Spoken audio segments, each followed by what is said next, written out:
प्रकार से 3 जगह ये बात कहा है कि जिन पुण्य पाप नहीं कीना आत्म अनुभव चित दीना, और शुभ अशुभ कर्म के बंद बाजार फल रति अरत करें निज पद बसार, पुण्य पाप फल माही हरक बिलखू मत बाई। 3 जगह 3 बातें नहीं कही हैं। उन 3 प्रकार से वस्तु स्वरूप को अलग अलग जगह समझाया गया है कि आपको दोनों को एक साथ समझना है, अन्यथा आप समता का विस्तार नहीं करेंगे और सम्यक्त्व का विस्तार नहीं कर पाएंगे, सम्यक ज्ञान चारित्र का विस्तार नहीं कर पाएंगे, मिथ्यात्व में चले जाएंगे, मिथ्यात्व ही बने रहेंगे।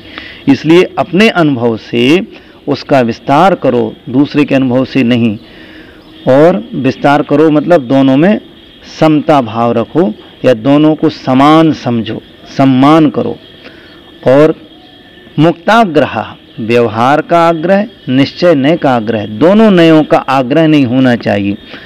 व्यवहार निश्चय यह प्रबुद्ध तत्वेर भवति मध्यस्था प्राप्नोति देशनायाः सा एव फलम विकलम शिष्य।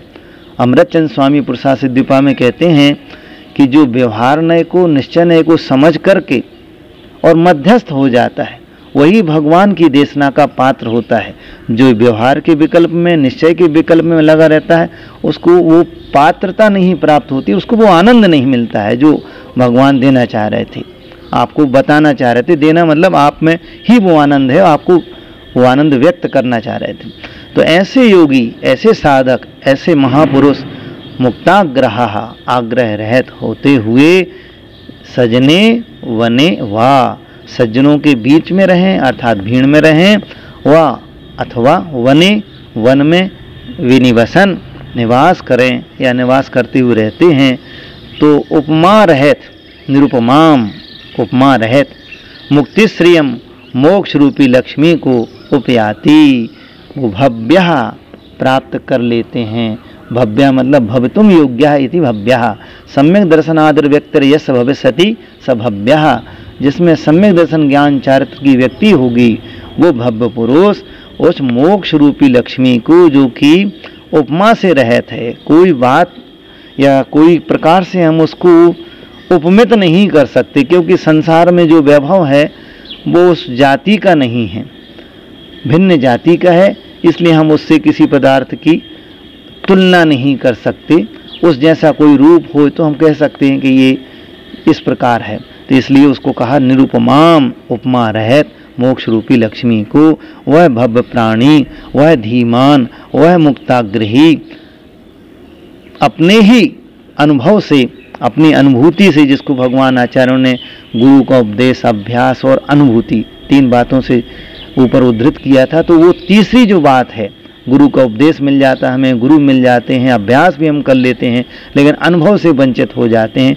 तो उस अनुभव का जो विस्तार करते हैं हम, तो फिर हमको कहीं भी रहें, क्योंकि वो अनुभव आपका हुआ है, आप में हुआ है, चाहे आप भीड़ में रहें और चाहे आप अकेली रहें, उस मोक्ष रूपी लक्ष्मी को वो आप प्राप्त कर लेंगे।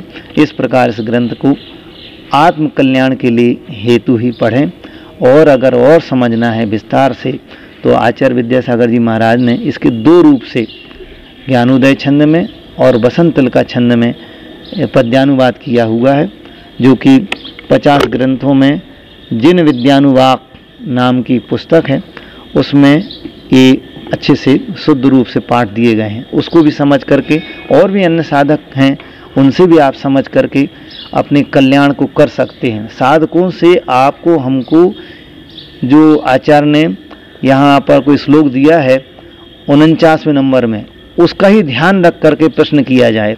ख्याति पूजा लाभ के लिए हम के आ जाएंगे टीवी पर, हम लोक में प्रसिद्ध हो जाएंगे, हमको लोग देख लेंगे, तो इससे आपका भी अहित होगा, दूसरे का भी अहित होगा। आप वहाँ जाएं स्टेज पर या मुनिराज के पास, तो अज्ञान अंधकार को दूर करने के लिए ही आप वहाँ जाएं, क्योंकि समंतबद्ध स्वामी भी कहते हैं अज्ञान तिम्र व्याप्ति मपाकृत यथायथ हम जिन शासन माहात्म्य प्रकाशा स्यात् प्रभावना।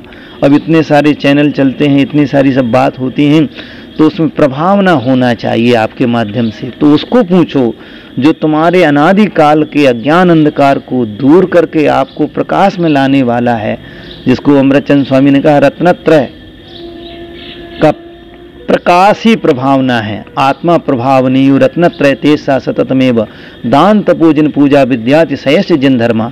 फिर हम विद्या का, दान का, ज्ञान का इत्यादि जो प्रसार करते हैं, पहले हमको ही अपने अंदर रत्नत्रय व्यक्त करने लेना चाहिए, हमको रत्नत्रय से प्रभावित हो जाना चाहिए।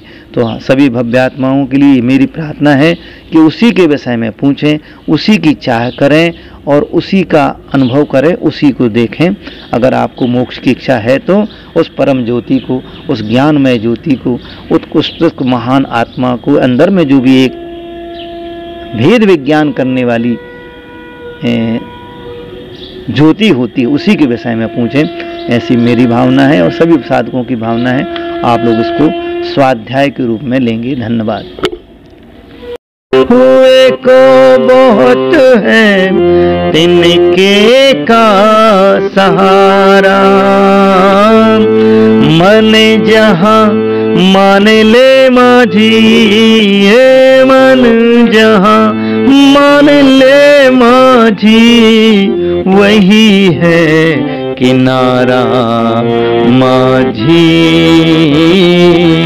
खेते जाओ रे हे माझी, खेते जाओ हे नैया, खेते जाओ रे दूर है किनारा।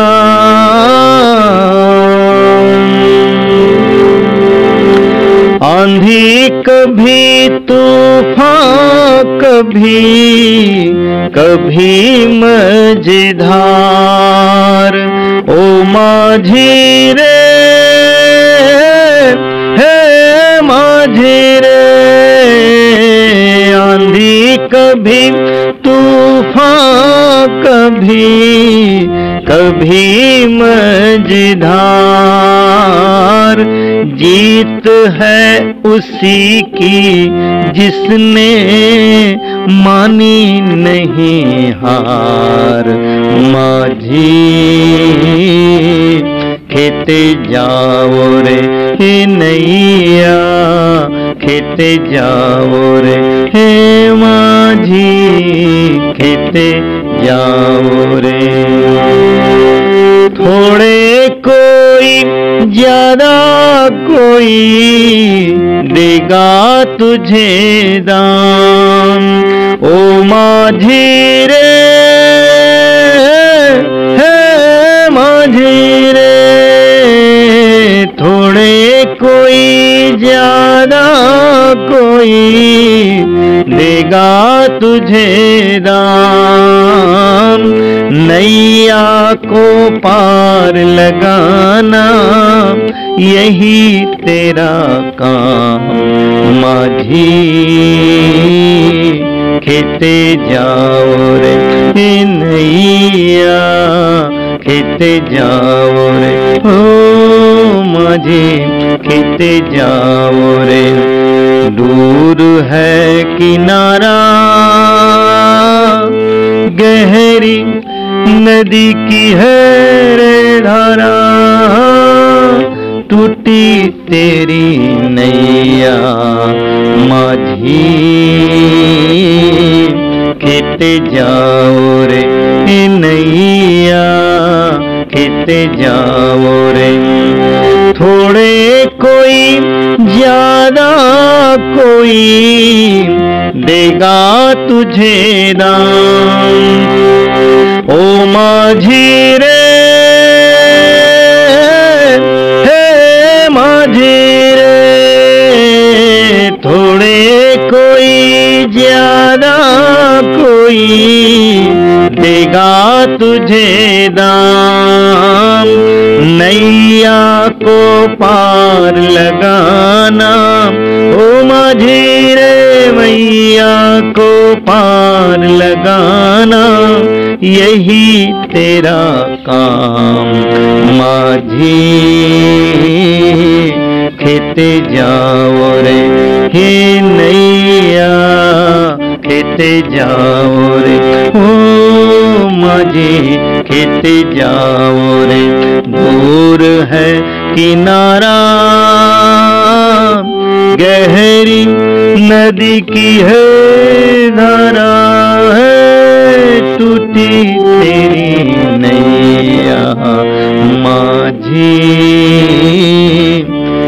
खेते जाओ रे कि नैया, खेते जाओ रे दूर है किनारा,